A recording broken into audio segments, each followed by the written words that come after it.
प्रिय विद्यार्थियों, कैसे हैं आप लोग। आज के वीडियो में हम क्लास 12 बायोलॉजी चैप्टर 1 पुष्पी पादपों में लैंगिक प्रजनन चैप्टर का मोस्ट इंपोर्टेंट टॉपिक को पढ़ने वाले हैं। तो आज के वीडियो में हम पढ़ेंगे परागकणों का अंकुरण एवं पराग नलिका का निर्माण, यानी कि परागकण का अंकुरण कैसे होता है, वह अंकुरित कैसे होते हैं, उसमें पराग नलिका का निर्माण कैसे होता है। तो ये बहुत ही इंपॉर्टेंट टॉपिक है। हमने यूट्यूब पर देखा तो वहां पे कोई वीडियो ऐसी नहीं है जिससे कि देखकर आपको अच्छी तरह जानकारी मिल सके, तो इसलिए मैं ये वीडियो बना रहा हूँ। बहुत ही इंपॉर्टेंट टॉपिक है।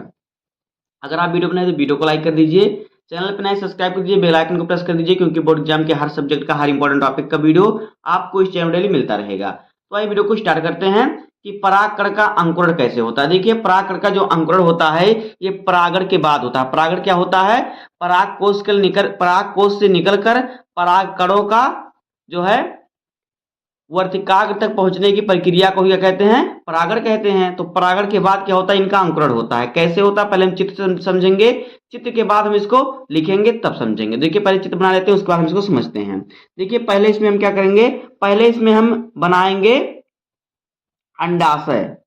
अंडाशय या फिर अंडकोश का कह लीजिए, तो इसमें हम पहले अंडकोश का बना लेते हैं। तो देखिए, चित्र को आप ध्यान से देखिएगा, ऐसे चित्र आपको भी बनाना है तभी आपको पूरे नंबर मिलेंगे। तो देखिए, यहाँ पे हम बना लेते हैं इस प्रकार से जो होता है, कुछ इस प्रकार से इसकी संरचना होती है। उसके बाद देखिए, इसके अंदर दो ध्रुवी केंद्रक होते हैं और फिर यहाँ पे जो होता है प्रतिव्यांशांक होता है 3। यहाँ पे देखिए जो होता है इस प्रकार से प्रतिव्यांशांक होता है। और यहाँ पे देखिए दो सहायक कोशिकाएं होती हैं इस प्रकार से, और बीच में जो होता है क्या होता है? अंड कोशिका होती है। इस प्रकार से इतना आपको बना लेना है। उसके बाद देखिए हम क्या करेंगे, उसके बाद देखिए हम पहले चित्र को बना लेते हैं। फिर देखिए यहाँ से हमारा किस प्रकार से रहेगा, पूरे चित्र को हम इस प्रकार से बना लेंगे। तो यहाँ से ये हमारा कुछ इस प्रकार से इसका निर्माण होता है। इसकी आकृति कुछ इस प्रकार से होती है। उसके बाद देखिए हमारा कैसे बना हुआ रहता है। इसमें इसमें हमारा जो रहता है कुछ इस प्रकार से इसकी आकृति जो है बनी रहती है।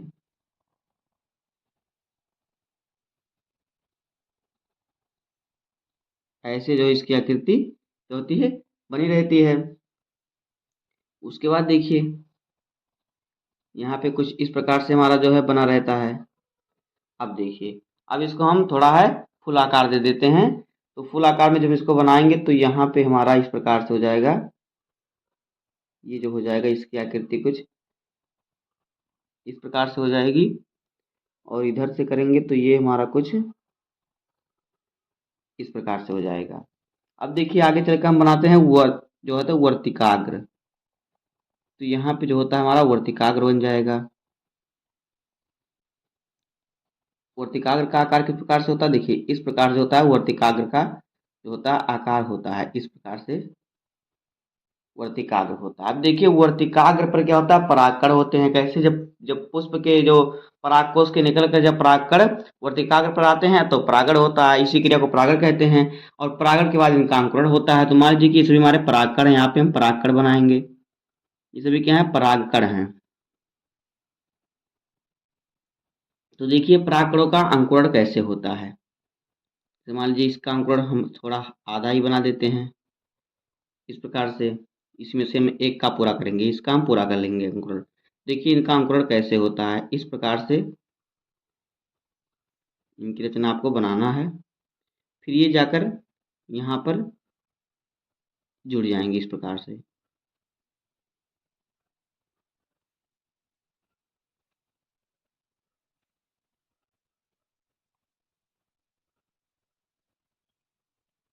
उसके बाद देखिए ये हमारा पराग नलिका का निर्माण हो गया। अभी आप समझें कैसे इसका निर्माण होता है। पहले यहाँ पे देखिए इसमें दो नर युग्मक होते हैं। इसमें क्या है? दो नर युग्मक होते हैं। तो इस प्रकार से इसका हमारा पूरा चित्र बन जाता है। अब हम चित्र को दर्शा लेते हैं, उसके बाद हम समझ लेंगे कि इसमें कौन सी चीजें हैं। उसके बाद हम समझेंगे कि इसका निर्माण कैसे होता है, परागकणों का अंकुरण कैसे होता है और पराग नलिका का निर्माण कैसे होता है। जब आपको चित्र बनाना आ जाएगा तो आप सब चीजों के बारे में खुद ही लिख लेंगे। चित्र अगर आप समझ लेंगे तो पूरा टॉपिक आपके समझ में तुरंत आ जाएगा। तो ये हमारा पूरा क्या है, पूरा हमारा जो है अंडाशय है, जो गोल सा हमारा दिख रहा है पूरा क्या है, पूरा हमारा है अंडाशय। अब देखिए इसको हम दर्शा लेंगे, तो आइए पहले इसको हम दर्शाते हैं फिर इसके बाद समझते हैं। तो देखिए यहाँ पे देखिए जो बीच वाला ये है कोशिका जो होता है, ये क्या होता है, ये अंड कोशिका होता है। बाकी इसमें जो दो होती हैं, यहाँ पे देखिए बात की, इसमें जो दोनों दोनों किनारों पर जो कोशिकाएं होती हैं, इस प्रकार से दोनों किनारों पर होती हैं, वो क्या होती हैं, वो होती है सहायक कोशिका। बाकी ये बीच वाली जो होती हैं, ये क्या होती है, ये होती है ध्रुवीय केंद्रक। और बाकी जो ऊपर के होते हैं, ये क्या होते हैं, ये होते हैं प्रतिव्यासांग। और ये होती है क्या, पराग नलिका। ये क्या होती है पराग नलिका। और बाकी ये दोनों जो होते हैं क्या, नर युग्मक होते हैं, क्या नर युग्मक, ये नर युग्मक होते हैं। और ये हमारा क्या है, वर्तिकाग्र है। बाकी जो इस पर हैं ये क्या है, परागकण है। अब देखिए ये पूरा हमारा क्या है, पूरा हमारा जो है ये क्या है, ये क्या है, अंडाशय है। और अंडाशय के अंदर ये क्या है, ये पूरा जो है बीजांड जो गोल सा है। और बीजांड के अंदर ये जो हमारा है, ये जो हमारा है ये क्या है, ये है भ्रूण कोश। तो आइए इसको पहले हम लिख लेते हैं, दर्शा लेते हैं। तो देखिए ये क्या है हमारा, ये है सहाय, ये जो बीच वाला ये अंड कोशिका है, अंड कोशिका।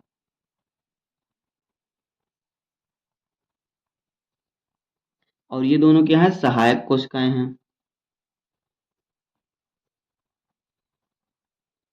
सहायक कोशिका। बीच वाला क्या है, बीच वाला देखिए ध्रुवीय केंद्रक होते हैं, ये यहाँ पे देखेंगे ध्रुवीय केंद्रक, ध्रुवीय केंद्रक।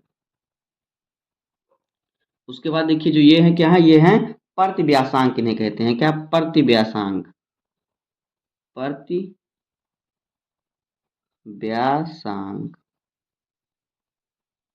उसके बाद देखिए ये दोनों क्या है, नर युग्मक होते हैं, दोनों नर युग्मक। और ये क्या होता है, ये वर्तिकाग्र होता है।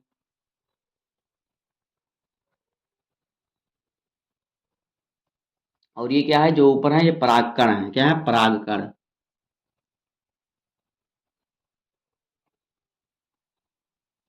यहाँ पे देखिए ये क्या है, पराग, ये जो नली है ये क्या है, पराग नलिका है। ये यहाँ पे पराग नली लिख देंगे, या फिर परागण नलिका भी लिख सकते हैं आप।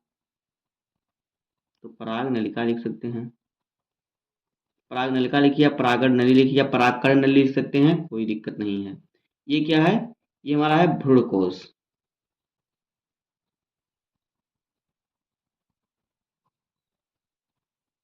और ये क्या है, पूरा ये अंडाशय है, ये पूरा क्या है, अंडाशय है। और इसके अंदर का ये भाग क्या है, ये बीजांड है। और बीजांड के अंदर क्या होता है, भ्रूणकोश होता है। तो इस प्रकार से इसकी संरचना बनेगी। अब आइए हम इसको समझते हैं सबसे सरल तरीके से। ऐसा समझेंगे आप, ऐसा आपने कहीं वीडियो देखा नहीं होगा।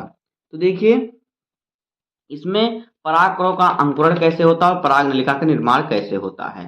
देखिए जब जब परागण होता है, परागण की जब प्रक्रिया संपूर्ण होती है, यानी कि जो होता है पराग कोश से परागकणों का निकलकर जो है वर्तिकाग्र पर आने की प्रक्रिया को ही क्या कहते हैं, परागण कहते हैं। तो जब परागण की प्रक्रिया पूर्ण होती है, यहाँ पे देखिए वर्तिकाग्र पर ये आ जाते हैं परागकण, तब देखिए क्या होता है, तब इनका क्या होता है, अंकुरण हो जाता है, नहीं तब ये अंकुरित हो जाते हैं, यानी ये जमना शुरू कर देते हैं। तो देखिए यहाँ पे अंकुरित हुए हैं।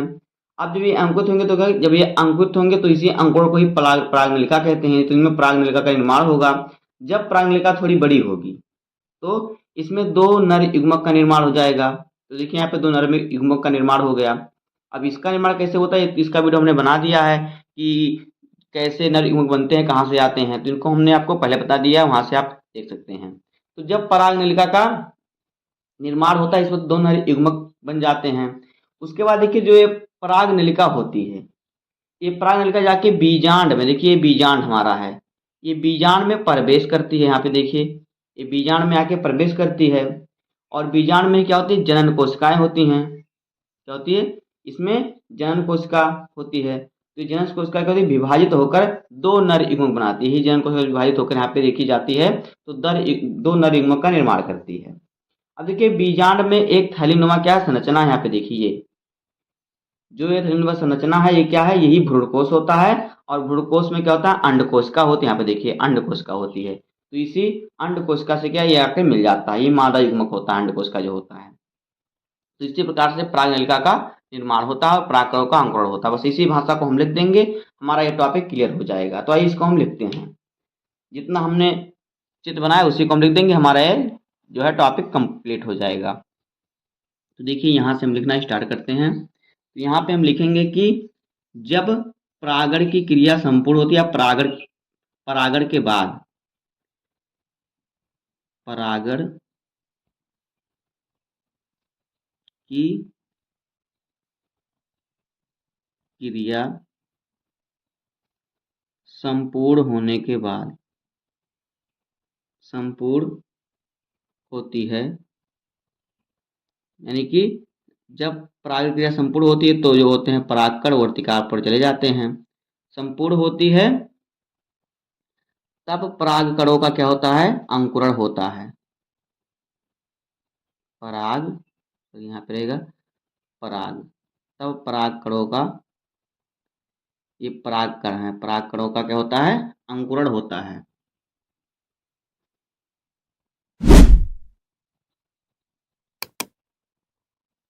अंकुरण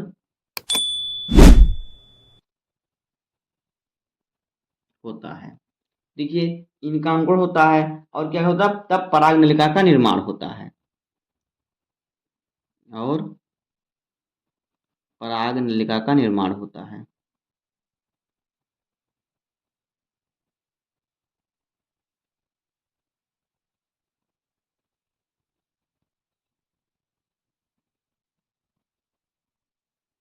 निर्माण होता है। जब परागण की क्रिया संपूर्ण होती है तो क्या होता है, तब परागकणों का अंकुरण होता है और उसमें परागनलिका का निर्माण होता है। देखिए ये परागनलिका, ये परागनलिका क्या करती है, ये परागनलिका आगे बढ़ते हुए आगे बढ़ते हुए बीजांड में प्रवेश करती है।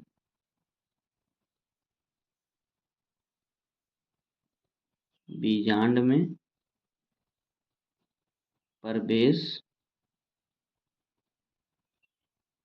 करती है। चित्र में अभी हमने देखा, देखिए परागनलिका आके बीजांड में प्रवेश कर रही है। उसके बाद देखिए आपको लिखना है कि परागनलिका के रास्ते में क्या होता है, जनन कोशिका विभाजित होकर दो नर युग्मक बनाती है। तो यहाँ पे लिखेंगे परागनलिका में नर युग्मक, क्योंकि परागनलिका में ही होते हैं।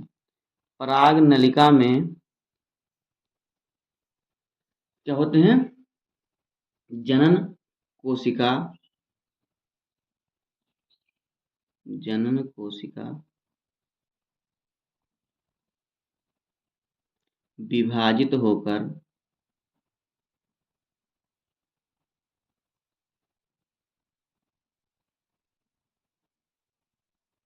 क्या करती है, विभाजित होकर दो नर युग्मक का निर्माण करती है।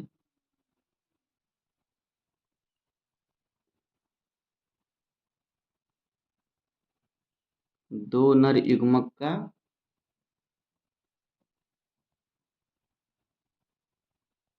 निर्माण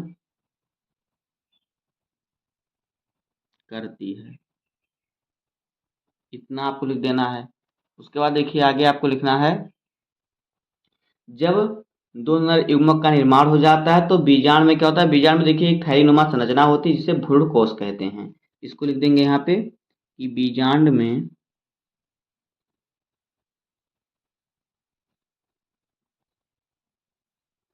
एक थैलीनुमा क्या होती है, संरचना पाई जाती है।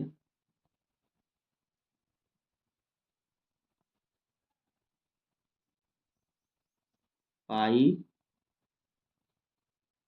जाती है, जिसे क्या कहते हैं, जिसे भ्रूणकोश कहते हैं, जिसे भ्रूणकोश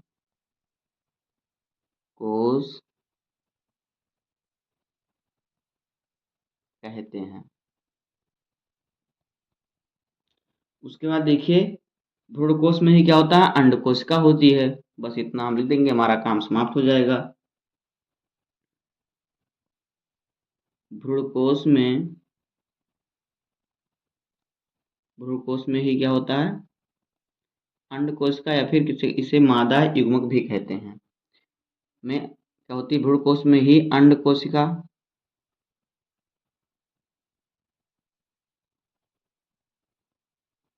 इसे क्या कहते हैं, मादा युग्मक या मादा युग्मक पाया जाता है, पाया जाता है।